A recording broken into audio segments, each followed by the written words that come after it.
कदाचित आज 10 लोक करत नसतील मतदान, त्यांना अंदाज नाही आहे की या मतदानाचा अधिकार मिळवण्यासाठी आपण काय काय त्याग केला आहे आपल्या आधीच्या पिढीने. आज मी रिक्षानी येताना मला त्याचा कमीपणा वाटत नाही माणूस म्हणून, की अरे मी रिक्षानी कशी येऊ, मला तर उबर पाहिजे किंवा माझ्याकडे गाडी नाही, मला गाडी पाठव. हे करण्यापेक्षा मी रिक्षानी कुठेही जाऊ शकते माणूस म्हणून. मी इकडनं जाताना गोरेगावला भाजी मार्केटला भाजी आणू शकते. हा माणूस म्हणून आनंद मला योगासनांनी दिला आहे. आता आपण म्हणतो बघ, खूप सगळेजण म्हणतात मॅनिफेस्टेशन करा, मॅनिफेस्ट करा, हे करा, चांगलं. ऑफकोर्स ते वर्क होतं. आपल्याकडे आपली आजी लहानपणी कायम सांगायची, चांगलं बोला, वास्तू तथास्तू म्हणत असते. परफेक्ट. हेच मॅनिफेस्टेशन आहे असं मला वाटतं. वैभव मंगले माझा तेव्हापासूनचा मित्र आहे. मला तेव्हापासून त्यांनी सांगितलं, भार्गवी नाही चांगलं वाटत. आता ना तो ट्रेंड आहे सिरियलमधल्या लोकांना नाटकात घ्यायचं. ओके. त्यानिमित्ताने प्रेक्षक वर्ग टेलिव्हिजनला खूपच जास्त अटॅच झाल्यामुळे रिपीट ऑडियन्स आहे किंवा थोड्या काळासाठी, नंतर नाटकच महत्त्वाचं ठरतं.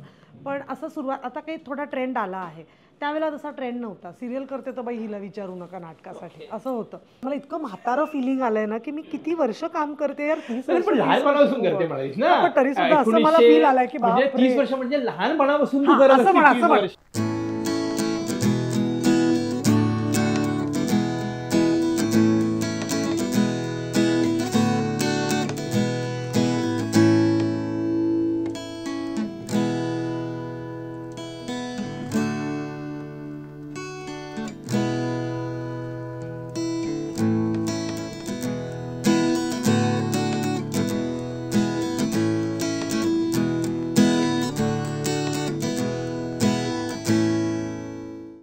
नमस्कार, मी रोहन धालवलकर. इसाब नीती चॅनलच्या छापा गाटा या कार्यक्रमात तुम्हा सर्व रसिक प्रेक्षकांचं अगदी मनापासून स्वागत करतो. मित्रांनो, आज आपल्या भेटीला अशी अभिनेत्री आली आहे, अशी नृत्यांगना आली आहे, जी महाराष्ट्रामध्ये एकापेक्षा एक ह्या कार्यक्रमातून आपल्याला एक वेगळंच तिचं रूप बघायला मिळालं. ती म्हणजे भार्गवी चिरमुले.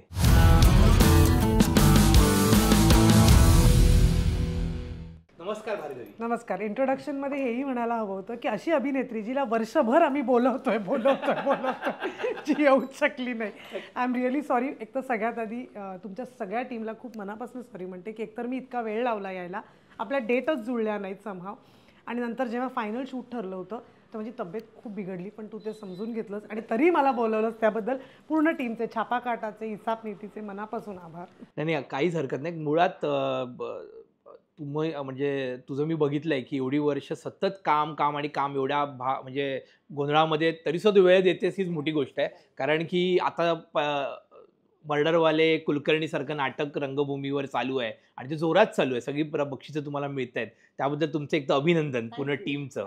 आणि त्यात तुझा रोल म्हणजे खरंच चार छान लावणार रोल आहे, कारण एवढ्या वर्षानंतर पुन्हा एकदा आम्हाला मराठी रंगभूमीवर तू वेगळ्या पद्धतीने दिसलीस, त्याच्याबद्दल तुझं खरंच अभिनंदन.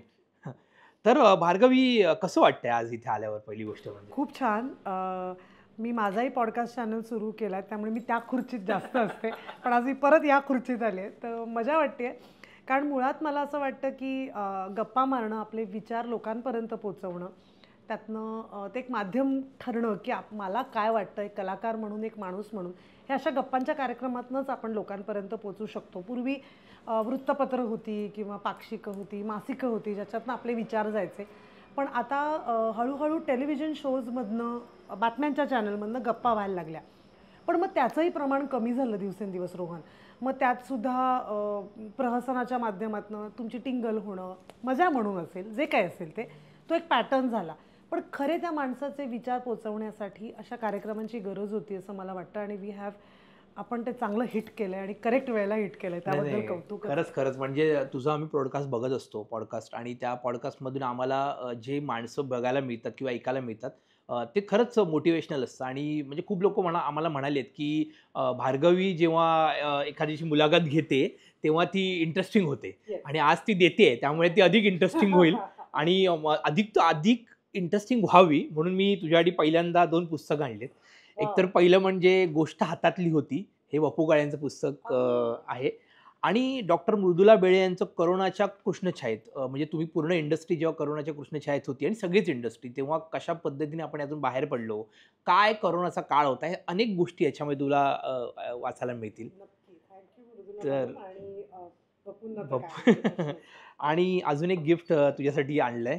ते म्हणजे वैदिक लश नावाचं शिफा शेख यांचं ऑर्गॅनिक प्रॉडक्ट असलेलं हे गिफ्ट आहे तुझ्यासाठी. थँक्यू वैदिक lush, that is Shifa Shaikh. Thank you so much. Wow, interesting आहे. मुलाखत छान होईल, गिफ्ट मिळालेली आहे. सो भार्गवी, सगळ्यात पहिली गोष्ट म्हणजे 1994ला साधारण तू करिअरला सुरुवात केलीस, आजूबाजूला असेल. तर कसं करिअरचा ग्राफ आत्तापर्यंत एवढी वर्ष, जवळजवळ आज 20 वर्ष नाही, जवळजवळ 30 वर्ष, 30 वर्ष इंडस्ट्रीमध्ये राहणं तितकं सोपं नाही आहे. आणि आजच्या अभिनेत्री आम्ही बघतो की 5-10 वर्ष असतात, मग त्या डाऊनफॉल येतो, मग त्या दिसेनाशा होतात. पण इतकी सतत 30 वर्ष राहणं, काय रहस्य काय याचं? नाही, मुळात मी जेव्हा काम सुरू केलं तेव्हा मी एक चाइल्ड आर्टिस्ट म्हणून काम सुरू केलं 89मध्ये. तेव्हापासून मी काम करते ह्याचं मला एकच वाटतं की मला बहुतेक लहानपणापासून ना काम करण्याची खूप आवड आहे. म्हणजे काम करत राहणं, म्हणजे काहीतरी. मग मी त्यावेळेला भरतनाट्यमही शिकत होते, मग ते होतं. मग स्पर्धांमध्ये शाळेमध्ये भाग घेणं, जे पूर्वी आपल्या सगळ्या शाळांमध्ये, मराठी शाळांमध्ये तर बाय द वे, मला एक गोष्ट सांग, तू राजश्री विद्यालयाची. Correct, IAS girls school. आणि आम्ही पण राजश्री विद्यालय मराठी. मी पण IAS गर्ल्स स्कूल नंबर 2, म्हणजे हिंदू कॉलनीची. पूर्वी त्या शाळेचं नाव किंग जॉर्ज होतं. किंग जॉर्जमध्ये IAS गर्ल्स स्कूल नंबर 2 होती. मी त्या शाळेची विद्यार्थिनी आहे. तर आपल्या सगळ्या शाळांमध्ये त्या स्पर्धा होतात ना, टिळक पुण्यतिथी, मग गांधी जयंती असेल याला. तर माझी आई सगळ्यात मला भाग घ्यायला लावायची. मग ते हिंदी असो, इंग्लिश असो, मराठी असो, की नाही तू त्या स्पर्धांमध्ये भाग घे. ह्या सगळ्यामुळे ना मला सतत काहीतरी करत राहण्याची सवय आहे. आणि त्यामुळे मला असं वाटतं की काम हे माझं खूप पॅशन आहे. आपण इंग्लिशमध्ये त्याला म्हणतो की वर्क इज वर्शिप, असं आहे माझ्यासाठी.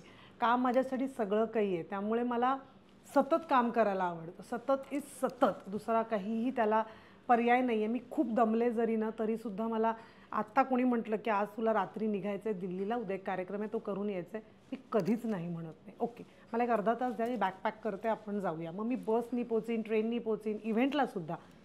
पण मला काम करायला आवडतं आणि हेच मी इतकी वर्ष काम करते. त्याचं एक मला असं वाटतं देवाने ते मला दिलं आहे की तू काम करत राहतेस ना, मग तू काम करत राहा. ती एनर्जी मला दिली आहे देवाने. म्हणजे पॅशन आणि हार्डवर्क इज ऑलवेज पेस. त्याच्याशिवाय आणि त्यात सातत्य पण लागतं ना, की तुम्ही सतत काम करत राहिलं पाहिजे.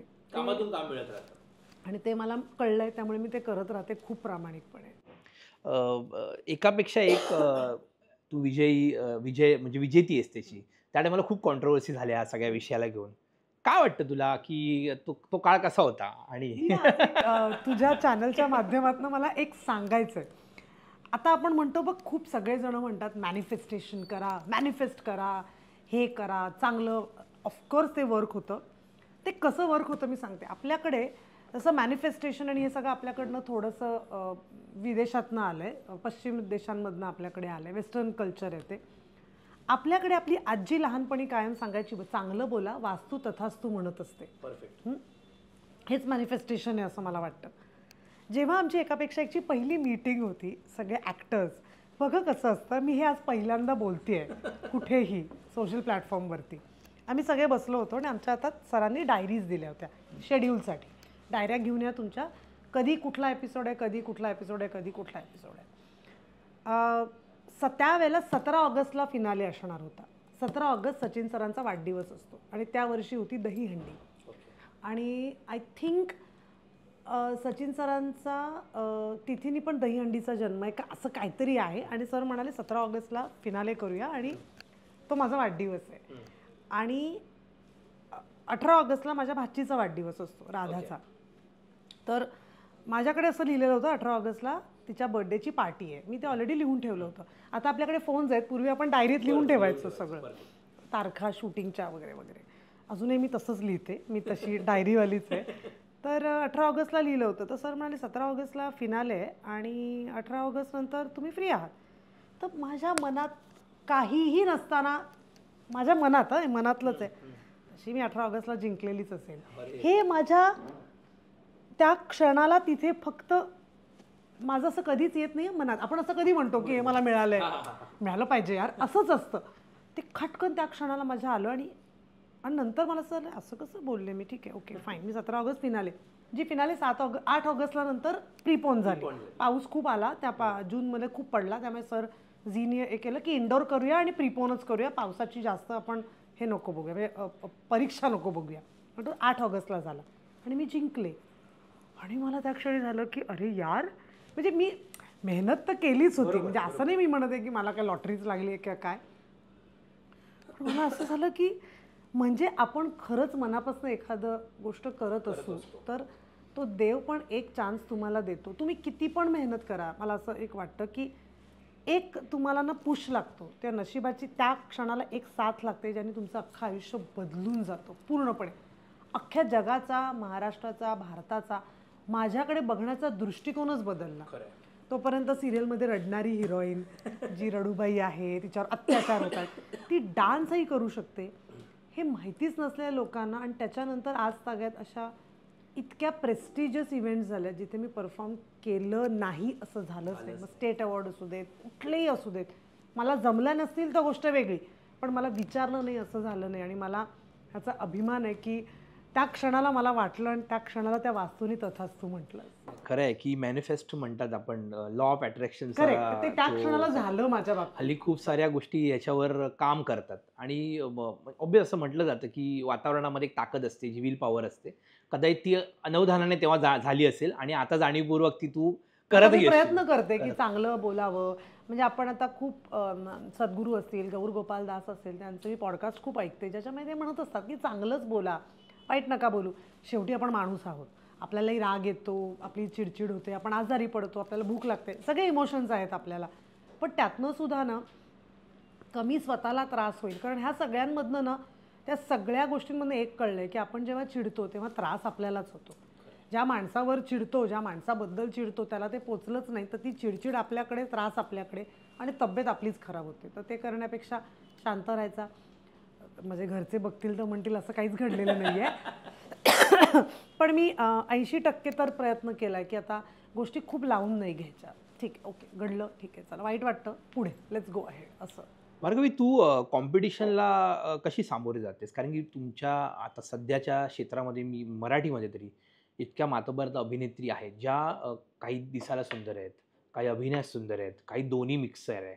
आणि तुझा एक ठराविक प्रेक्षक वर्ग आहे. आणि तुला नेहमी असं म्हणतो की म्हणजे तुझ्या तुझ्या चेहऱ्याचा जो एक कॅरेक्टर आहे, एक सात्विक आणि सोज्वळ, आता तो घेण्याचाही बऱ्याच अभिनेत्री प्रयत्न करतात. तेव्हा अशा गोष्टीकडे बघताना तू कसं बघते? कॉम्पिटिशन म्हणून काय वाटतं तुला कॉम्पिटिशन? खरं सांगू, मराठीमध्ये पूर्वी स्पर्धा नव्हती, कारण मराठीमध्ये मुळात इंडस्ट्री पण छोटी होती. जेव्हा मी काम करायला लागले होते. आता इंडस्ट्री खूप वाढली, आता चॅनल्स वाढलेत, काय म्हणतात त्याला, वेगवेगळे प्लॅटफॉर्म्स वाढलेत. म्हणजे OTT असेल, नाटकामध्ये पण खूप प्रकार आलेत, ॲमेच्युअर थिएटर पण खूप, काय म्हणतात त्याला, प्रायोगिक रंगभूमी पण खूप वाढली आहे. तर कॉम्पिटिशन तर खूप आहेच, प्रश्नच नाही. पण मला असं वाटतं त्या कॉम्पिटिशनकडे ना मी खूप पॉझिटिव्हली बघते. आता आम्ही 4 मैत्रिणी आहोत, माहोल मुली नावाचा आम्ही प्रकार करतो. आम्ही चौघी ॲक्ट्रेसेस आहोत, एका एज ग्रुपच्या नाही आहोत खरं तर. पण आता तुला एक मजा पण सांगते.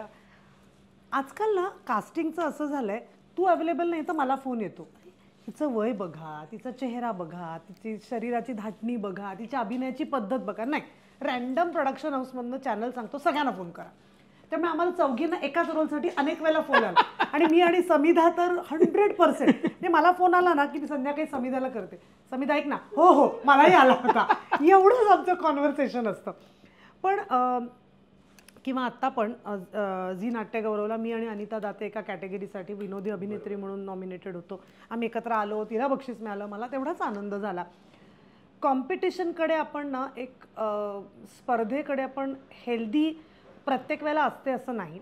वाईट वाटतं, 100% वाटतं की अरे मलाही नॉमिनेशन होतं, मला बक्षीस मिळालं असतं तर मला आवडलं असतं का, कोणाला नाही आवडणार.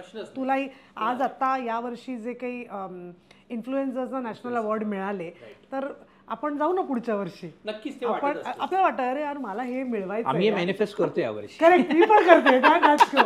आपण एकमेकांसाठी मॅनिफेस्ट करूया पुढच्या वर्षी. मला पाहिजे फोटो. आम्ही तेच तिला म्हटलं की ह्यावेळी 2024ला आम्हाला इसाम नीतीला मिळालंच पाहिजे. करेक्ट, आपण तसं मॅनिफेस्ट केलंच पाहिजे. तर मला असं वाटतं की त्या स्पर्धेकडे असं आपण पॉझिटिव्हली बघू शकतो की आपलं काय कमी पडलं असेल त्या क्षणाला, आपला परफॉर्मन्स कमी पडला का, हिचा खूपच चांगला आहे, तर मग ह्या व्यक्तीकडनं किंवा त्या अभिनेत्रीकडनं, त्या अभिनेत्याकडनं काय शिकण्यासारखं आहे. जसं मटाला विनोदी अभिनेत्री अशी वेगळी कॅटेगरीज नव्हती, विनोदी कलाकार. त्याच्यामध्ये मी, वैभव मांगले, सागर देशमुख आणि संतोष पवार ही एकच कॅटेगरी होती. तिथे मला अवॉर्ड नाही मिळाल्याचं मला दुःखच नाही झालं, कारण वैभव मांगले आणि संतोष पवार ह्यांच्याबरोबर मी होते, ज्यांनी मला फू बाय फूपासनं, वैभव मांगले माझा तेव्हापासूनचा मित्र आहे, मला तेव्हापासून त्यांनी सांगितलं भार्गवी नाही चांगलं वाटत आहे. आता नाटकात तर तो आहेच. संतोष पवारबरोबर मी 3 नाटकं केली आहेत. 2 नाटकात तो अभिनेता म्हणून माझ्याबरोबर होता, या नाटकात तो दिग्दर्शक आहे. मला आनंद झाला की मी आज त्यांच्या बरोबरीने उभी राहिले यार त्या स्पर्धेमध्ये, बक्षीस मिळो ना मिळो. माझ्यासाठी तो खूप आनंदाचा क्षण होता. सागर देशमुख जो गेले सातत्याने अशा पद्धतीच्या भूमिका करतोय, त्यांच्याबरोबर त्या जजेसना वाटलं की अरे हिला एक, आणि मी एकटी बाई होते त्या कॅटेगरीत, तर बाबा हिला द्यावं. तर ह्या स्पर्धेकडे आपण जर पॉझिटिव्हली बघितलं, आपण त्याला एक सकारात्मक विचार केला की अरे नाही, आपण त्या अभिनेत्रींचं काम बघितलं पाहिजे ज्यांना बक्षिसं मिळतात, कारण त्यांना बक्षिसं मिळत आहेत म्हणजे आपलं काहीतरी कमी आहे. मला का मिळत नाही आहे हा जर मी इगो ठेवला तर मी माणूस म्हणून पण ग्रो नाही होणार, आणि मला कायम माणूस म्हणून ग्रो व्हायचं आहे आणि मला आवडतं ते. मला खूप यंग मित्रमैत्रिणी पण आहेत. तुझ्या मागच्या एपिसोडमध्ये मी पाहिलं प्रियदर्शिनी आली होती इंदलकर, ती माझ्या नाटकात माझी मुलगी होती. मला तिच्याबरोबरही जेल व्हायला आवडतं, मी तिच्याबरोबरही खूप मजा करते. त्याच वेळेला मला वंदना मावशीबरोबर मजा करायला आवडते. मुळात ती तशी आहे की ती सगळ्यांना खूप सामावून घेते. गौरी देशपांडे असेल, तर मला असं वाटतं की आपण जर या सगळ्यांबरोबर राहिलो ना तर ती स्पर्धा न होता मैत्री होईल, आणि जर ती मैत्री झाली तर आपलं काम चांगलं होईल. जर मी स्पर्धा समजायला लागले तर माझी माणूस म्हणून मी वाढ खुंटून घेईन की नाही माझ्यापेक्षा कोणीच ग्रेट नाही आहे. आज वंदना मावशी पण काही एखादं आम्ही मोगरा नावाचं नाटक केलं करोनाच्या काळामध्ये, तेव्हा ती आम्हाला विचारायची हे टेक्निकली कसं करता येतं गं. अभिनेत्री म्हणून ती फार पुढे आहे, पण टेक्निकली नसेल तिला येत, तर ती मोकळेपणाने विचारायची माझं चुकलं आहे ते काहीतरी मला आज बटन नाही दाबता आलं कुठलं आहे. तिने तो इगो ठेवला नाही की माझ्या मुलाला विचारेन पण मी तुम्हा मुलींना विचारणार नाही. हे शिकण्यासारखं आहे या सगळ्या अभिनेत्रींकडनं. किंवा आज 4 चौघीसारख्या नाटकात रोहिणीताई सगळ्या यंग पिढीबरोबर काम करतात, त्या पण तशाच आहेत. इतक्या गोड आहेत ना रोहिणीताई, आणि त्या इतक्या उत्तम मैत्रीण होतात तुमची. हेच जर आपण शिकलो तर आपण माणूस म्हणून ग्रो होऊ, आणि त्या वयापर्यंत आपण काम करत राहू. कारण मला आजन्म काम करायचं जसं मी तुला म्हटलं, तर मी ती कॉम्पिटिशन नाही. आणि तसं जर माझ्या मनात असतं तर मी आज तुझ्याही पॉडकास्टला आले नसते की आता माझा चॅनल सुरू झालाय, मला नाही यायचंय तुझ्याकडे. ऍक्च्युली ही खरंच मोठी गोष्ट आहे. म्हणजे मला पण असं वाटत होतं की कदाचित स्वतः पॉडकास्ट करते आणि येईल की नाही, आणि आज 30 वर्ष जवळजवळ ह्या क्षेत्राची असं वाटलं की 2-3 असं म्हणजे असं आपल्याला वाटतं ना खरंच बरं नाहीये का, खरंच मुद्दामून केलं जाते का. आम्ही असं ऑब्विस चर्चा करतो, आपण ओळखत नसतो एकमेकाला. नंतर नाही आम्ही आम्ही जेव्हा रात्री नाटक बघायला आलो तेव्हा आम्हाला लक्षात नाही यार खरोखरच आजारी होती, आणि ती ऍक्च्युली गोष्ट. म्हणून आम्ही जेव्हा ही तारीख ठरवली तर पहिलं नाव परत आलं की यार भार्गवीला विचारा, आणि शेवटी ती वेळ. आणि खरं सांगते मी तुला, आपण जर तो खरेपणा ठेवला ना तर तो आपल्या कामात पण दिसत राहतो की अरे नाही ही माणसंही कन्सिस्टंटली तेवढं प्रयत्न करतायत आणि आपण करतोय. त्यामुळे मला कॉम्पिटिशन मी उद्या हिंदीत गेले ना तर मला ती खूप फेस करायला लागणार आहे, कारण हिंदीत आपल्या पद्धतीचं दिसणं काम करण्यासाठी खूप माणसं आहेत. मराठीमध्ये थोडी कमी असतील, हिंदीत खूप आहे, कारण आता मराठीत नावही झालं आहे, पण हिंदीत ते जर कमवायचं असेल तर मग मी तिथे कॉम्पिटिशन समजेन, पण ती सुद्धा पॉझिटिव्हली की मला माझं काम चांगलं करायचं. तू हिंदीमध्ये एक सिया के राम त्याच्यामध्ये रमले नाही त्या हिंदीच्या वातावरणात. खूप माणसं रमतात त्या हिंदीच्या सिरियल हिंदी वातावरणात. काय फरक वाटतो, काय वाटतं? काही नाही, काम तसंच आहे, 9 ते 9 आहे, इनफॅक्ट काही वेळेला जास्त आहे. पैसे थोडे जास्त आहेत मराठीपेक्षा. आता फार फरक नाही राहिला, चांगल्या मराठीचा पण पे स्केल आता बरा झाला आहे. हिंदीमध्ये नक्कीच तुम्ही स्टार झालात तर काहीच्या काहीच पैसे आहेत, प्रश्न तो नाहीच आहे. पण खूप प्रोफेशनल आहेत का तर नाही, ते पण असे घरगुती. एकदा फॅमिली झाली की छान फॅमिलीसारखे राहतात, त्यांच्याही सिरियल 8-8, 10-10 वर्ष चालत आहेत. पण मी रमले नाही तिथे. कदाचित भाषेचं असेल, मी खूप मराठीतच काम केल्यामुळे ती भाषा, तो एक कम्फर्ट झोन मला असा वाटतो की माझा मराठीत जास्त आहे. मला हिंदीमध्ये कामाची पद्धत आवडली नाही का, तर ते खूप प्रोफेशनली काम करतात. तुमचा सीन तुम्हाला सकाळी मिळतो, आणि मी जिथे काम करत होते अर्थात तिथे खूप प्रोफेशनल होतं. पण माझ्या आधीची सिरियल NDTV इमॅजिन ती संतोष कोल्हेच डिरेक्ट करत होता, म्हणजे तो डिरेक्टरही मराठीच होता. तो मला नेहमी म्हणतो की तू का नाही करत जास्त. म्हटलं मी रमत नाही तिथे, मला काम करण्याची मजा येत नाही. मग त्याच्यापेक्षा मी एक मराठी सिरियल किंवा एक मराठी नाटक आणि इव्हेंट करीन. फायनान्शियली पण गणितं बघायची आहेत ना आपल्याला, ते काय सोपं नाही आहे, तर तेही करायचं आहे. तर म्हटलं ते मी गणित करीन, पण मी हिंदीत रमत नाही. मला हिंदीची ऑडिशन किंवा पण येस मला OTT करायला आवडेल हिंदी, की कारण तिथे ना आता खूप मराठी कलाकारांना मराठी कॅरेक्टर्स येत आहेत. म्हणजे पूर्वी दुर्दैवाने मराठी म्हणजे दुय्यम भूमिका मिळायच्या, आता तसं होत नाही आहे. मराठी कलाकारांना पण चांगले रोल्स येत आहेत, लीड रोल्स आहेत काही काही ठिकाणी. तर त्यामुळे तसं मला करायला आवडेल आणि त्यासाठी मी प्रयत्न करते. आपण मॅनिफेस्ट करूया. ह्या कार्यक्रमाचं मॅनिफेस्टच आपण करू. करूया. कारण की मी बघितलं की भार्गवी तू महेश कोठारे, त्याच्यानंतर अशोक सराफ, सचिन पिळगावकर सगळ्यांबरोबर काम केलंयस. तर काय अनुभव होता त्यांच्यावर काम करणं आणि काय इंटरेस्टिंग गोष्ट त्यांच्याकडे शिकायला मिळते? एक तर तिघांकडनंही शिकण्यासारखी गोष्ट आहे ती वेळ. काय वेळेवर येतात यार. म्हणजे कॉल टाईम सचिन सरांकडे समज सचिन सरांनी 8 वाजता दिला असेल, 8ला डॉट सेटवर सगळे येतात आणि मुळात ते सर पाळतात. सर म्हणजे ती पिढी, त्या पिढीला ते खूप आहे की वेळेवर आलंच पाहिजे. त्यामुळे सगळेजण वेळेवर येतात. एकदम काय म्हणतात त्याला, मेन माणूसच जर वेळेवर आला तर सगळे वेळेवर येतातच. कामाबद्दलचं त्यांचं असलेलं एक पॅशनपेक्षा ना ते खूप पवित्र मानून ते करतात की हे काहीतरी पवित्र गोष्ट आपण करतोय. जसं देवळात जाताना आपले विचार असतात की नाही, आता मी देवळात जातोय, मला काहीतरी हवं आहे देवाकडनं, तसं ते जातात की आज मी सेटवर का चाललो आहे, तर त्या मला आज दिवसभरात मी काहीतरी घरी घेऊन जाणार आहे. मी हा सीन केला, मी हे केलं, मी ते केलं. त्यामुळे ना ते त्यांच्याकडनं खूप शिकण्यासारखं आहे. ऑब्झर्व करत राहतात अजूनही, इकडे बघ तिकडे बघ, अच्छा हे का. आता मला अशोक मामांबरोबर पहिला सीन करायचा होता ना, माझे खरंच सांगते म्हणजे मी हे समजूच शकते की तरुण पिढी किंवा आपण असं म्हणतो ना की मी त्यांना बघितल्यानंतर मला काही सुचलंच नाही किंवा असं झालं. म्हणजे अशोक मामा वगैरे तर म्हणजे आपण त्यांना किती लहानपणापासून बघतोय. माझ्या बाबांचे फेवरेट ॲक्टर आहेत ते, त्यामुळे तेव्हापासून आपण ते बघतोय आणि आज तो माणूस तुमच्या समोर आहे. बरं ते खूपच चिल्ल असतात, काहीच प्रश्न नाही. की महेश सर म्हणा, तर त्यांच्याकडे ना असं मी अशी बघतच होते, तर ते म्हणा मला काय झालं अशी काय बघते. बरं मी त्यांना आधीपासून ओळखत होत्या, म्हणजे असं नाही की मी त्यांना ओळखतच नव्हते वगैरे. मग त्यांनी माझ्याबरोबर गप्पा मारायचं ना कळलं की जरा घाबरली की बरं त्यांच्यासमोर काय कॉमेडी करशील तू, असं नाहीच होऊ शकत. आता मी त्यांच्याशी ते माझ्याशी गप्पा मारत बसले मला ईज करायला आणि मग आमचे सीन छान झाले. Same with Mahesh sir. Sachin सरांबरोबर एकापेक्षा एक मुळे थोडं तरी मी काम केलं होतं, like day in day out.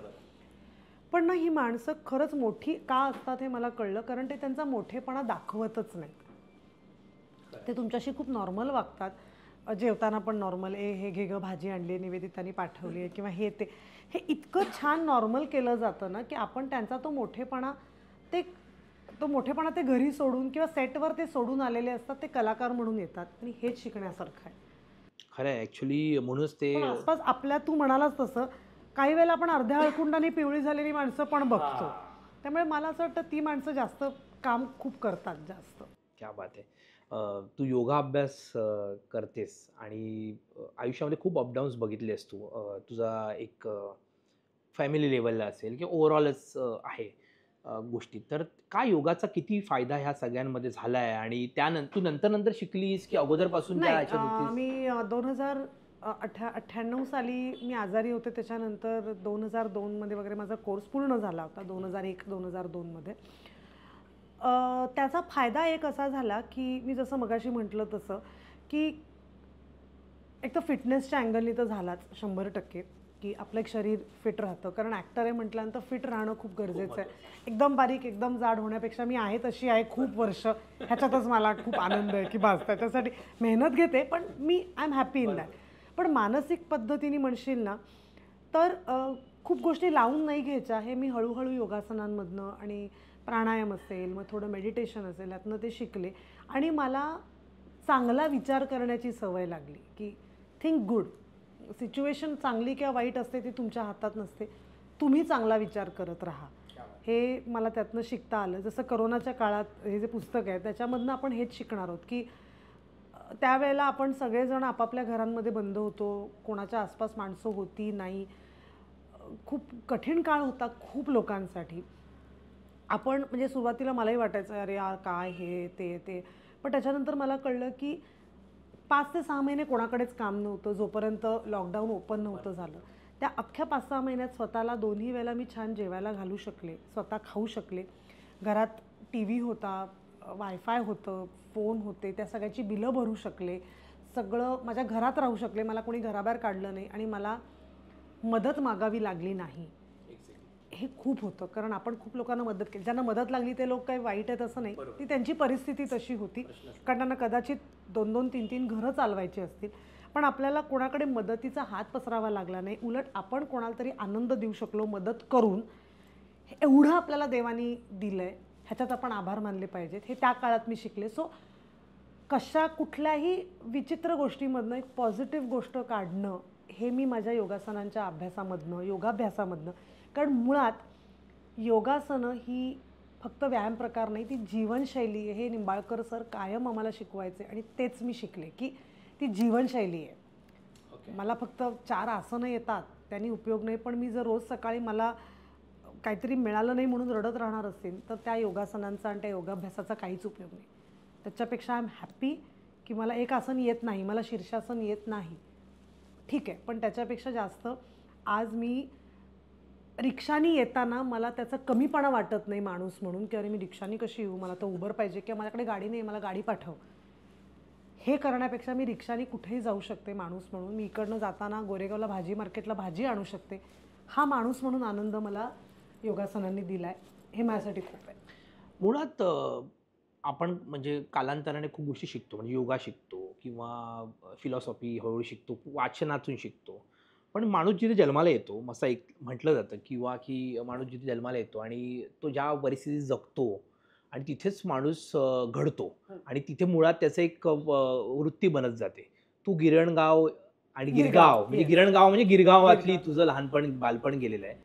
तर मूळ काय वाटतं, किती तुझ्या आयुष्यामध्ये उभं राहण्यामध्ये पर्सनॅलिटी किंवा तुझं व्यक्तिमत्व पुढे जाण्यामध्ये ह्या म्हणजे गिरगावचं किती महत्त्व आहे? ते मग मला असं वाटतं थोडं आधी जाऊन आपण बाबांपासून जाऊया. बाबा गिरगावात पूर्णपणे लहानाचे मोठे झाले. आमच्या गिरगावात प्रिंटिंग प्रेस अजूनही आहे. हां, फक्त आता बाबा नसल्यामुळे आम्ही तो भाड्याने दिला, पण काका तिथेच राहतात. सो अजूनही आमचं गिरगावाशी नातं आहेच.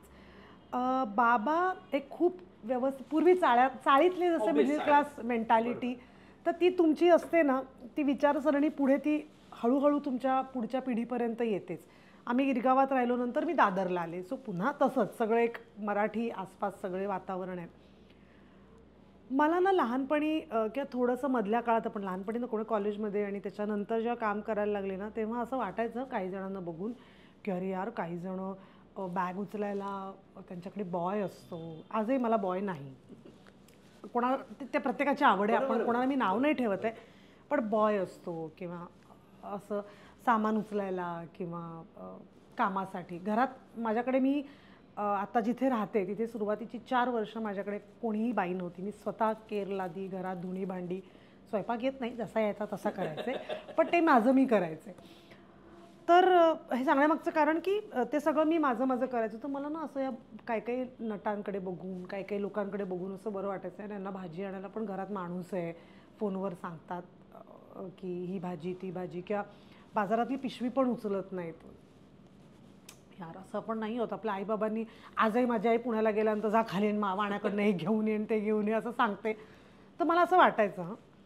पण जेव्हा मी सचिन फिल्म आहे, सचिन तेंडुलकरांची, त्यांच्यावर डॉक्यू फिल्म जी झाली आहे, त्याच्यात त्यांनी असं सांगितलं की मी खूप मिडल क्लास घरातनं वाढलोय, तेही टिपिकल दादर कला, बँड्रा कलानगर, दादरला इंद्रवदन, ते काकांकडे वाढले. तर जेव्हा त्यांचं किट उचलायची वेळ आली तेव्हा त्यांना त्यांच्या गुरूंनी असं सांगितलं की तू किट उचलायला जर माणूस ठेवलास तर जेव्हा त्याचं वाक्य मी आता फ्रेम नाही करू शकत, पण त्यांचा विचार असा होता की ज्या दिवशी तुला किट, त्या तुझ्या स्वतःच्या किटचं वजन वाटेल ना, त्या दिवशी तू काम नको करूस. सो हे ना खूप मराठी, टिपिकल मराठी विचार आहेत, पण ते खरंच तुम्हाला माणूस म्हणून कुठेतरी घेऊन जातात. आणि त्या दिवशी मला असं वाटलं, यार आईबाबा मला माझी बॅग, लहानपणी पण आम्ही कुठे नातेवाईकांकडे गेलो तर माझी छोटी बॅग असायची, ते आईबाबा मलाच उचलायला, तुझी बॅग तू उचल. मग आपण कमी कपडे घेतो कारण आपल्यालाच उचलायचे ना ती. तर हे जे मला माझ्या आईबाबांनी शिकवलं होतं ना, एक आपण ज्याला मराठी मध्यमवर्गीय विचार, लोक म्हणतात हे मध्यमवर्गीय विचार आहेत, मध्यमवर्गीय नाही, ते खरंच काही काळात खूप चांगले विचार आहेत. म्हणजे माझी एक मैत्रीण होती, तिच्या घरात ना सगळेजण बूट घालून चालायचे. हां, जाम. तर मला मज्जा वाटायची, अरे काय माझी आई घरात पहिल्यांदा चप्पल बाहेर काढ, हातपाय तोंडू, मगच घरात ये, किंवा ना असं वाटायचं आपल्याला काय. पण करोना काळात पुन्हा तेच आलं ना, चप्पल घराबाहेरच काढायची. म्हणजे हे आपलेच विचार आहेत. हे आपण लहान असतो, आपल्याला सगळ्या गोष्टींचं छान वाटत असतं, किंवा काट्या चमच्यानी डोसा खाणारी लोक पाहिलेत मी. डोसा खातात यार काट्या चमच्यानी, हाव. पण डॉक्टर पुरंदर पुस्तक आहे, त्या पुरंदरांच्या पुस्तकात जेव्हा ते शिकायला, गायनेकोलॉजिस्ट मुंबईतले, गिरगावातलेच आहेत, खूप मोठे गायनेकोलॉजिस्ट आहेत, तर ते जेव्हा लंडनला गेले होते शिकायला, तेव्हा ते बोटांनी सगळं कटिंग्ज आणि हे सगळं करायचे, तेव्हा तिथली लोक थक्क झाले की तुम्ही एवढं बोटाने कसं सगळं करता फटाफट ग्लव्ज घातल्यानंतर सुद्धा. का ते मला इकडे आम्ही हाताने जेवतो ना, आम्हाला ही मुवमेंट आहे. आपल्या आया कणिक भिजवतात, पोळ्या लाटतात, सांडशीनी पातेलं पकडतात, आपल्या ह्या सगळ्या मुवमेंट्स आहेत. त्यामुळे ते मला येतं. सो आपले हे विचार खूप मध्यमवर्गीय आपल्याला वाटतात, पण ते खरं तसे नाही आहेत. स्वतःची गोष्ट स्वतः करणं, माझ्या आईवडिलांनी जे मला शिकवले, जे त्यांनी लहानपणी केलं असेल, किंवा पूर्वी गिरगावात तर घरात टॉयलेट नव्हती, घराच्या बाहेर टॉयलेट्स होती, तर ते ह्याची लाज न वाटता उलट ते हायजिनिक आहे की आपल्या घरात टॉयलेट नाही आहे, तर ते तसं समजून घ्या आणि तसं करा. आणि कुठलंही काम करताना लाज नाही वाटली पाहिजे. हे मध्यमवर्गीय जे विचार आहेत ना, ते आपल्याला middle class, typical middle class असं आपण म्हणतो, पण ते टिपिकल मिडल क्लास नाही आहेत, ते संस्कार आहेत आणि तेच तुम्हाला पुढे नेतील. कारण ते तुमचा कोर ज्याला म्हणतो ते तसंच्या तसं ठेवेल. परवाच्याच प्रयोगाची मजा सांगते. आमचे 2 प्रयोग होते बॅक टू बॅक. बरोबर. 4:30 वाजता होता पार्ल्याला आणि 8:30 वाजता होता गडकरीला. Oh my God, मुंबईतल्या राहणाऱ्या लोकांना कळेल की काय डिस्टन्सेस आहेत. त्या दिवशी होता व्हॅलेंटाईन डे, तर आम्हाला वाटलं लोक मस्त घरी एन्जॉय करतील, पण आम्हाला अंदाजच नाही आला त्या दिवशी होतं माघी गणेशोत्सवाचं विसर्जन. ठाण्याला गडकरी म्हणजे तलाव आहे बाजूला. बरोबर. तलावात विसर्जन, सगळीकडे मिरवणुका. आम्ही कसे बसे, आम्ही सगळे ॲक्टर्स पोचलो, कारण आम्ही अर्धे बाईकवरनं आलो, अर्धे ट्रेनने आलो, पण नाटकाचा टेम्पो यायला उशीर झाला. वैभवनी आणि निमिषनी खाली जाऊन सांगितलं की नाटकाला उशीर होतोय, 1 तास उशीर होणार आहे सेट येऊन सेट लावायला, तर तुम्हाला चालेल का, म्हणजे नाहीतर मग तिकीट घ्या परत, काय करणार. सगळे लोक म्हणाले नाही आम्ही थांबतो, 1 तास थांबतो आम्ही. पण जसा सेट आला, मला सांगायला अभिमान वाटेल, फक्त स्टेजवाले लोक नाहीत, आम्ही सगळे आलो आणि आम्ही सगळ्यांनी मिळून सेट लावायला, सामान उचलायला धपाधप मदत केली. इतकंच नाही तर मी तर त्यांची नावं विसरले, पण माझे 2 असिस्टंट डिरेक्टर आधीच्या फिल्मचे होते, ते खाली आले होते, कट्ट्यावर बसले होते की गडकरी कट्टा आहे ना, तिथे बसले होते. आणि त्याने असं पाहिलं की निमिष, भार्गवीताई सगळे काय झालं, नाही आत्ता आलाय टेम्पो, प्रयोग आहे. ते आमच्या नाटकालाही नव्हते, ते नाटकाला बसलेलेही नव्हते, ते आले मदत करायला, का तर उशीर झाला आणि सेट लावायचा. सो मला असं वाटतं हे तेच आपले टिपिकल मराठी विचारच असतील ना, की बॅगा उचला, सामान उचला. ना वैभव असं म्हणाला मी हे एवढं पेटी कुठे उचलू, ना मी असं म्हणाले, ना सुकन्या असं म्हणाली, ना निमिष, ना विकास. सगळेजण दणादण धावत आले आणि आम्ही विदिन 20 मिनिट्स अख्खा सेट लावला आणि 21व्या का 22व्या, म्हणजे आम्ही सांगितलं होतं 9:30, आम्ही 9:15ला नाटक सुरू केलं. क्या बात आहे. म्हणजे हे म्हणजे हे तुला ते आपलं जे अपब्रिंगिंग असतं, जी गोष्ट आपल्याला जेव्हा मिळवायची असते आणि त्या टायमाला म्हणजे गोष्ट घडवून आणायची असते, सगळे एकत्र येतात, ते एकत्र येतात. हे आपले विचार आपल्या घरच्यांकडनंच आपल्याला आलेले मिळतात. असतात. आणि मग तुम्ही त्याच्यासाठी गरिबीतनं वर या, श्रीमंतीतनं वर या, किंवा एका मध्यमवर्गीय घरातनं वर या. आज तुम्हाला वाढवताना कसं तुम्हाला तुमचं संस्कार झालेत हेही तितकंच महत्त्वाचं असतं, आणि तुम्ही आजूबाजूचे संस्कार किती ॲब्सॉर्ब करतात. स्पंजसारखं राहिलं पाहिजे असं मला वाटतं. आणि माझे बाबा स्टेशनर होते, त्यामुळे आमच्याकडे ते टिपिकल एक स्पंज माहिती पूर्वी असं असायचा, ओलं, हां, आणि असं करून, हां, तर लाईक ते मी कायम बघितलं. बाबा काही पैसे, बाबाने असं कधीच पैसे मोजले, ते ओलं करून. माझे बाबा खूप ऑर्गनाइज्ड माणूस होता, त्यामुळे ते सगळं त्यांच्या घरी त्यांचं किट होतं, आजही आहे त्यांचं किट, बाबा नसले तरी. त्यामुळे ते ओलं करणं, किंवा टाचणीसाठी ती वेल्वेटची डबी, त्याला सगळ्या टाचण्या, ह्या छोट्या छोट्या गोष्टी आहेत ना, त्या तुम्हाला ऑर्गनाइज्ड माणूस म्हणून ठेवतात, आणि मग तसेच तुमचे विचार पण ऑर्गनाइज्ड राहतात. पुलंचं वाक्य आहे ते, की आपला दुसऱ्याला पाय लागला तर, दुसऱ्याचा पाय आपल्याला लागला तरी नमस्कार, हा आपला संस्कार आहे आणि हा आपण कधीच नाही विसरला पाहिजे. खरं आहे. ॲक्चुअली आम्ही हिसाबनीती सुरू करताना आमचं जो टॅगलाईन होती, की छोट्या-छोट्या गोष्टींमधूनच काहीतरी शिकण्याचा आपण प्रयत्न करतो. म्हणजे तात्पर्य आणि मिळवायचा सगळीकडे त्यातून. आपण शिकत राहिलंच शिकत पाहिजे, राहायला नाहीतर पाहिजे. नाही होणार ते. कारण की पूर्वी असं म्हटलं जायचं, की माणसाला शेपटी होती, वापर नाही केला गेली. आता हळू-हळू ह्या सगळ्या डिजिटल युगामध्ये आपण विचार आणि हे सगळ्या गोष्टी हो ना, इतक्या बुद्धी जायची नाही तर बुद्धी आपली. हां. नाही बोलले आहेत ना, म्हणजे श्रीराम लागू म्हणाले आहेत, की श्रीराम लागूंचं असं म्हणणं होतं, की हळू तुम्ही इतकं आधुनिक व्हाल, की फक्त एक बिंदू राहील मग शेवटी. आणि मग तुम्हाला मेंदूशिवाय मेंदूच असेल तो फक्त आणि मग मेंदू एकमेकाला येऊन संपेल तो कुठेतरी जाऊन. ती गोष्ट होऊ शकते. कारण की आपण मानवजात तयारच त्या गोष्टींसाठी झालेली नाहीये मुळात. भार्गवी, तू जवळ-जवळ आज 30 वर्ष काम करत असताना नाटक, चित्रपट या सगळ्या गोष्टींमध्ये काम केलं, मालिकांमधून. काय आवडलं तुला? म्हणजे कशामध्ये जास्त रमलीस आणि वाटतं की यार किंवा काय करायचं राहून गेल्यासारखं वाटतं, की जास्त व्हायला हवं होतं तुझ्या कॅपॅसिटीच्या दृष्टीने? मला असं वाटतं की कुठल्याही ॲक्टरला तू विचार, मला असं वाटतं ओव्हरऑल कुठलाही ॲक्टर नाटकच सांगेल. कारण ते त्याचं माध्यम आहे. दिग्दर्शक बसवतो, लेखक लिहितो. पण त्या 2-2.5 तासात काय होईल हे तो त्या 2.5 तासात पडदा उघडल्यानंतर जो त्याचा कंट्रोल असतो, तो शेवटपर्यंत त्याचा कंट्रोल असतो. चुकलं तरी ते रंगभूमीला अर्पण, कमाल झालं तरी त्या रंगदेवतेला अर्पण. तर असं काहीच नसतं. पण मला नाटक करायला आवडलं, जास्त आवडलं. वाईट असं वाटतं की थोडं आधीपासून मला नाटक विचारलं नाही आणि त्यावेळेला मग मी सिरियल्स करत राहिले आणि तेव्हा असं होतं की आता ना तो ट्रेंड आहे सिरियलमधल्या लोकांना नाटकात घ्यायचं. ओके. त्या निमित्ताने प्रेक्षक वर्ग टेलिव्हिजनला खूपच जास्त अटॅच झाल्यामुळे उलटं रिव्हर्स रिपीट झालं. ऑडियन्स आहे किंवा थोड्या काळासाठी, नंतर नाटकच महत्त्वाचं ठरतं. पण असं आता काही थोडा ट्रेंड आला आहे. त्यावेळेला तसा ट्रेंड नव्हता. सिरियल करते तर बाई हिला विचारू नका नाटकासाठी, असं होतं. त्या काळात मी खूप टेलिव्हिजन केलं, त्यामुळे थोडं नाटक मागे पडलं. पण त्याच्यानंतर जेव्हा जेव्हा नाटकाची संधी आली, मी कसलाही विचार न करता, म्हणजे आजही मला सिरियलसाठी फोन आला तर मी त्यांना स्पष्ट सांगते, नाटक ही माझी प्रायोरिटी आहे. तुम्ही ॲडजस्ट करू शकणार असाल तर मी करणार, नाही तर मी करणार नाही. आणि मला याचं वाईटही वाटत नाही. क्या बात आहे. कारण नाटक मला खरंच करायचं होतं. मला खूप शिकायला मिळतं आणि नाटकाची भट्टी जर चांगली जमली असेल तर तो करण्यासारखा आनंद नाही आहे, जे मला आत्ता मिळतो आहे. त्यामुळे नाटक कमी केलं. पण मला ह्याच नाटकाबरोबर कधी प्रायोगिक करावंसं वाटलं आणि मला मिळालं तर मी नक्की करीन.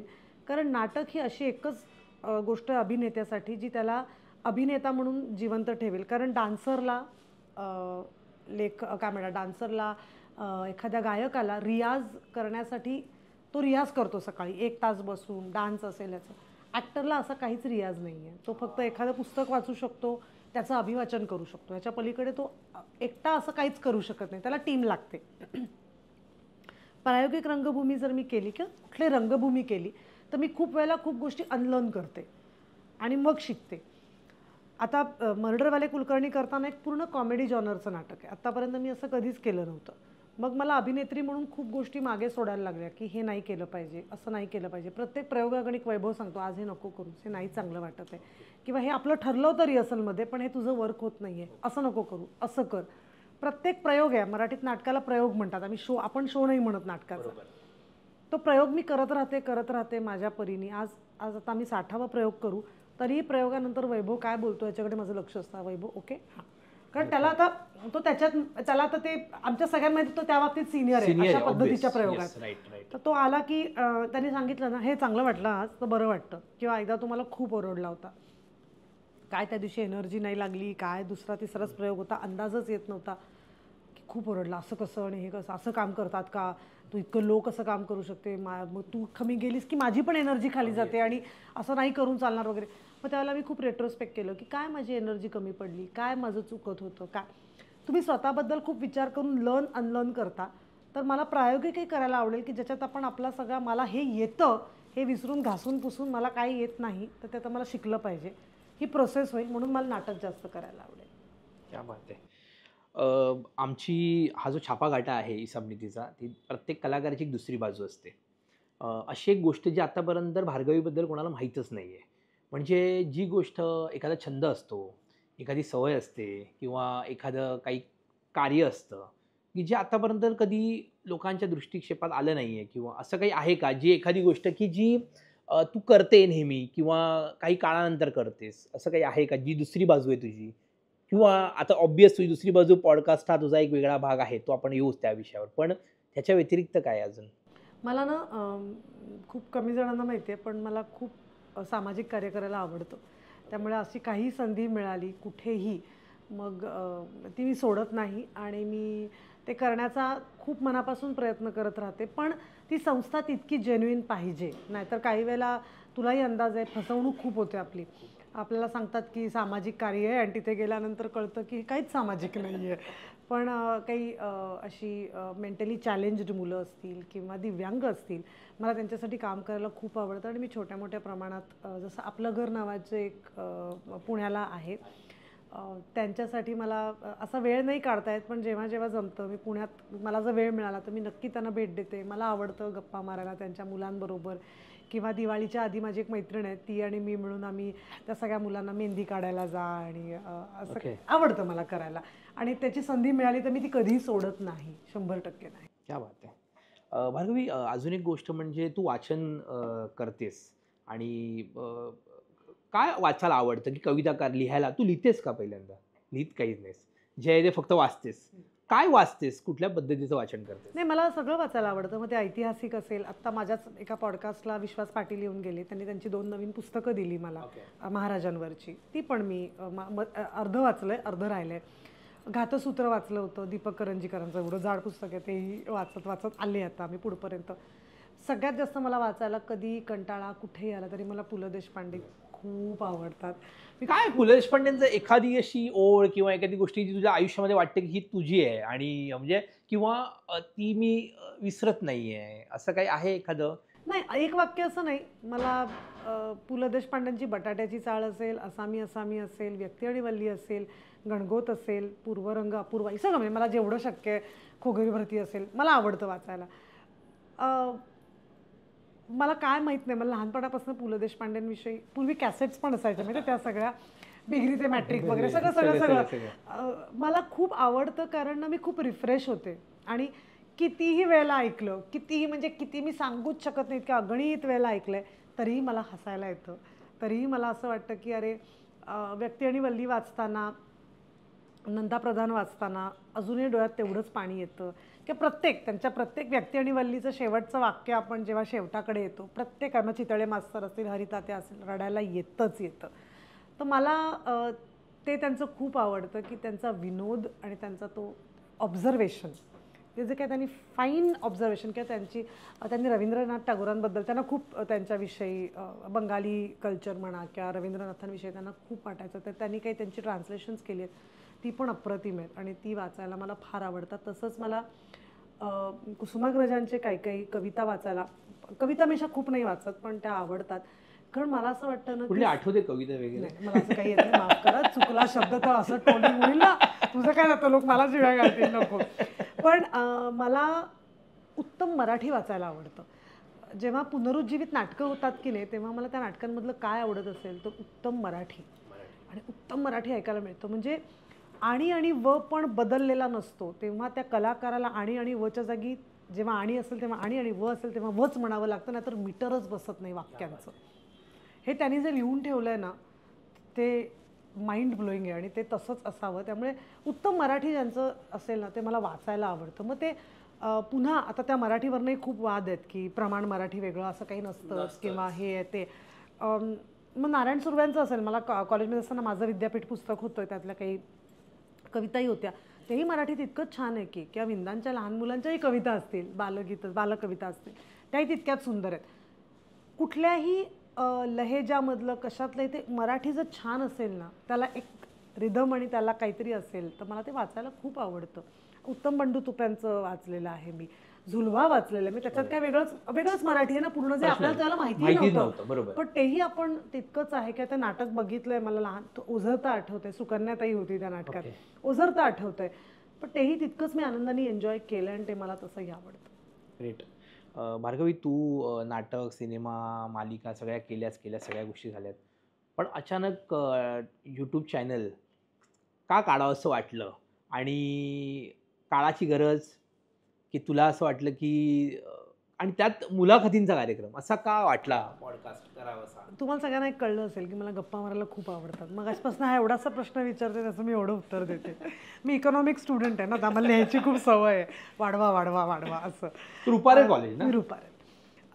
मला स्वतःला खरंच गप्पा मारायला आवडतात. मला माणसं कनेक्ट करायला आवडतात. छंद काय असेल ना तर मला शॉपिंग सोडून, बायकांना तो तर असतोच, म्हणजे त्याच्यासाठी काही वेगळा प्रश्न नाही आहे, पण मला माणसांशी कनेक्ट व्हायला, मला माणसं जोडायला खूप आवडतात. माझा मित्रपरिवार खूप म्हणजे जवळचे असा एक माझा ठरलेला कोर आहे, पण मला माणसं जोडायला खूप आवडतात. मी पब्लिक रिलेशन ऑफिसर चांगली होऊ शकते. म्हणजे कामाला काम आणि माणसाला माणसं. हां, असं मला खूप आवडतं. जी साखळी आवडते. तो खेळ होता म्हणजे लहानपणी, ह्याला पकडलं की ती साखळी त्याला पकडतं, तशी एक साखळी. आणि कधी काही उपयोगी पडू, म्हणजे काही उपयोगी म्हणण्यापेक्षा त्याचा आयुष्यामध्ये याचा वापर होऊ शकतो, काही गोष्ट होते, ती घडते. त्या एखाद्या माणसामधनं आपल्याला काय मिळतं माहिती नाहीये, तर मला अशी माणसं जोडायला असं म्हणतात ना, आठवड्याला 2-3 नवीन माणसाने भेटलं पाहिजे माणसाने. मला खरंच आवडतं. इंटरेस्टिंग आहे. मस्करी नाही, पण मला एकदा कोणीतरी म्हणालं होतं, तू राहतेस का इलेक्शनला उभी, खूप माणसं आहेत तुझ्या पाठीशी. म्हटलं तेवढं सोडून काही सांग मला. तर मला माणसं जोडायला आवडतं. फक्त पॉलिटिक्स बघतेस? आवडतं.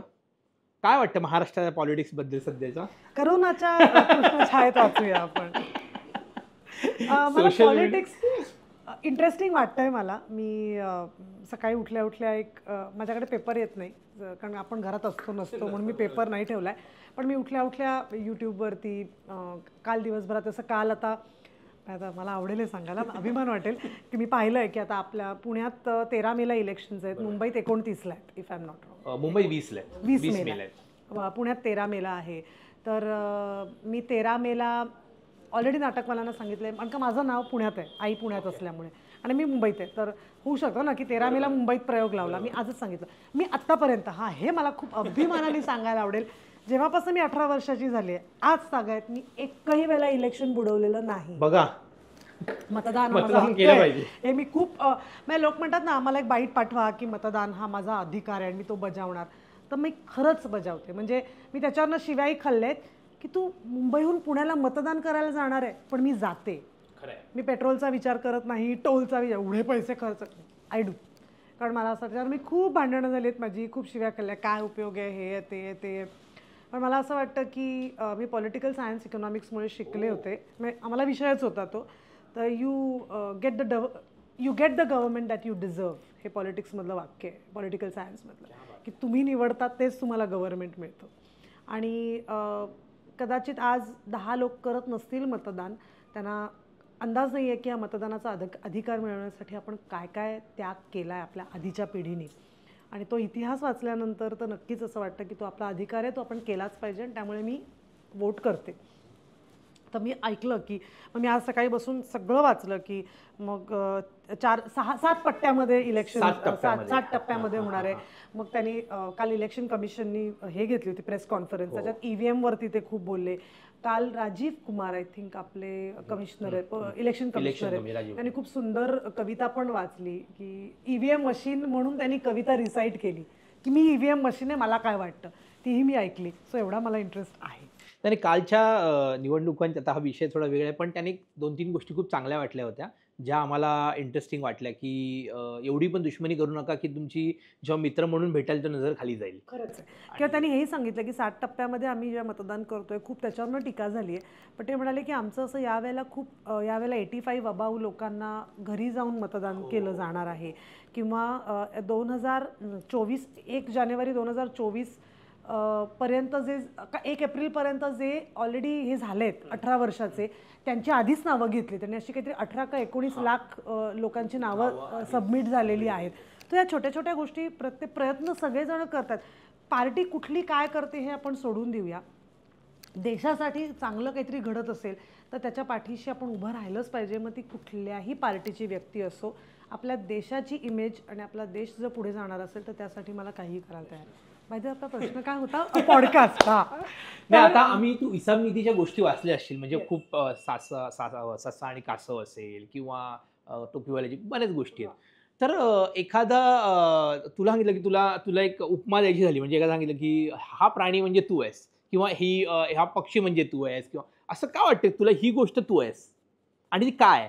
इसाप नीतीतली एक ती गोष्ट आहे माहिती आहे, त्याच्यावरती आपल्याकडे खूप फेमस कार्टून झालं होतं की एकदा एक माणूस येतो, तो काहीतरी तोडायचा प्रयत्न करतो, मग त्याला एकट्याला होत नाही, मग अजून एक येतो, अजून एक येतो, अजून, आणि ते मिळून सगळेजण ते करतात. त्याच्यावर एक कार्टून होतं माहिती आहे, तसं यायचं फिल्म डिव्हिजनचं. हा, एक म्हणजे अनेक आहे करेक्ट. असा हा, हा तो. एक तितली अनेक त्याला तितली तितली, आणि हा, त्या हा. टाईपचं. तर मला असं वाटतं की तसं आहे की आजकालच्या काळात मी एकटीने हे केलं असं नाही होऊ शकत. क्या बात. टीम वर्क आहे. आजही तू स्वतः पॉडकास्ट करतोयस, तू एकट्याने ठरवलंस की मी करणार आहे. अजिबात. पूर्वी सोपं होतं, मी लेख लिहिला, मी एकट्याने लिहिला, मी रिसर्च केला, मी लिहिला, मी दिला आणि त्यांनी छापला, तरी दुसरा माणूस लागतच होता. पण आता ना टीम वर्कशिवाय काही होऊ शकत नाही. तर मला असं वाटतं त्या गोष्टीला मी रिलेट करीन की मी एकटी, मग पॉडकास्ट असेल, मी एकटी नाही करू शकत, माझी पण टीम आहे. रायटर आहे, शूट करणारी लोक आहेत, एडिटर आहे, गिफ्टिंग पार्टनर्स आहेत, कपडे मला स्पॉन्सर करणारी माझी मैत्रीण आहे. ही अख्खी टीम आहे आणि जोपर्यंत आपण टीम म्हणून एखादी गोष्ट करत नाही तोपर्यंत आपण पुढे जाऊ शकत नाही. हे त्या गोष्टीतनं इसाप नीतीच्या मला मिळाले असं मला वाटतं. सो मी त्या गोष्टीला खूप रिलेट करते. पूर्वी सोपं होतं, ससा कासव, मी एकटी जिंकेन, किंवा मी slow study wins the race. हे जरी खरं असलं तरी, स्लो स्टडी जरी असला तरी त्याला ग्रुप पाहिजे आणि त्याला ती ग्रुपची स्ट्रेंथ पाहिजे. स्ट्रेंथशिवाय आपण जिंकू नाही शकत आता. सुपर्ब. ॲक्च्युली ह्याच नोटवर आपण थोडं आजच्या दिवसाला थांबूया, कारण की स्ट्रेंथ, पॅशन आजच्या दिवसातून आम्हाला गोष्ट मिळाली. तुझा खरेपणा दिसला. सत्य किती जरी म्हणजे कडू असलं तरी ते खूप महत्त्वाचं आहे. आणि ते कितीही दाबायचा प्रयत्न केला तरी ते वर येतच आणि ते पोचतंच. आणि खरंच भार्गवी, तुला भेटून आम्हाला खूप आनंद झाला, कारण की अशा खूप कमी अभिनेत्री आहेत की आपण फक्त बोलायला बोलतो की ब्युटी विथ ब्रेन, आणि 30 वर्ष सतत ह्या क्षेत्राशी तू जोडून म्हणजे आहेस. खूप 30 वर्ष बोला, मला इतकं म्हातारं फिलिंग आलंय ना की मी किती वर्ष काम करते यार. 30 पण वर्ष, 30 लहानपणापासून वर्ष. करते म्हणालीस ना. पण तरी सुद्धा असं मला फील आलाय की म्हणजे बापरे. 30 वर्ष म्हणजे लहानपणापासून तू हा, करत असं असते म्हणा, 30 असं म्हण. वर्ष. 30 वर्ष मला असं अचानक जाताना मला कुठेतरी हात द्या रे असं वाटायला नाही, लागलं. म्हणजे कारण की जसं सचिन पिळगावकरांनी लहानपणापासून काम केलं, ते 50 वर्ष बोलतात. सो त्याप्रमाणे आमचा तोच विषय की 1989 पासून 1800 ला गेला रे तू. कमॉन यार प्लीज, मी एवढी म्हातारी नाहीये. 1989 पासून जवळजवळ तू काम करतेस. तर कारण की कसं आहे ना, एवढं सतत काम करत राहणं आणि सतत कामाला काम मिळणं इतकं सोपं नाहीये. ते तेव्हाच मिळू शकतं जेव्हा एखादी गोष्ट जी आतमध्ये एक कुठेतरी पॅशन असतं, तेव्हाच ती गोष्ट होऊ शकते.